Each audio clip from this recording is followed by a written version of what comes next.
Kusangana kwetiri kuita panyaya vision apo ndichikupai nyaya dziri kuitika munyika yedu yeZimbabwe. Nyaya yendinayo nhasi inyaya inosuwisa.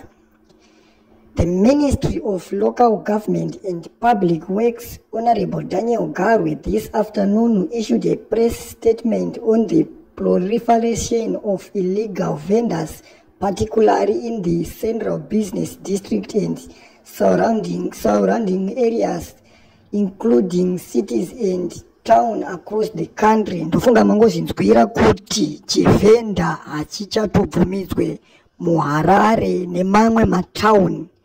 Ndo nyaya iri kubva kuna Ministry of Lands, Honorable Daniel Garwe. Ndofunga inyaya inini hangu handimbonyanyorwadziwa nayo kana kuti chipozi isu tagara tinongozvisiva kuti ZANU-PF inonyengedza vana.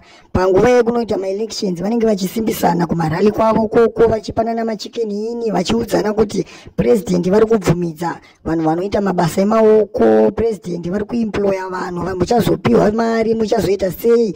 But kana yangu vekudzimga mustreet makutambura, imimi vanhu veZANU vacho ndimi munotanga kurwadziwa futi makudzimga mutown, because imimi munenge makatombovimbisana napresident venyu. But kana vakukudzingai mutown macho memunotengesa vasingakupei mabasa, munenge makunze mavenda, munenge musisanze vatsigiri veZANU-PF. But kana muri kuko muchidya machikeni mune muchiombera maoko vachikupai mastatement ekunyepa. Ndokuti muzodzidzawo next time kana vakuzotaurawo motoziva kutoti uyu anonyepa pakuzonovhota. Musazoite zvamunoita zvezvekuonererwa muchiita kunge muri kuti finhura muchiita sei. Ndofunga chatochidzidzo kubva kwemuri. Ende nini mubvunzo wangu unoti kana vending ichibvumidzwa kana kuti vachikrieta mabasa emaoko, mubvunzo wangu ndewekuti sei imimi munobvuma sei muchibvuma kunyengedzwa nekuti vanotanga kukudzai kuti mayuthi nevamwe vanhu itai mabasa emaoko vatsigirwe ZANU-PF. Zvese zviri kubvumidzwa vending tapadhuze nema-elections vanenge varerutsa mutemo because vanenge vachida kuti muvavhoteri. But muchingobva kuma-elections havachakuonesi vanhu. Ndofunga apa pakanzi vendors.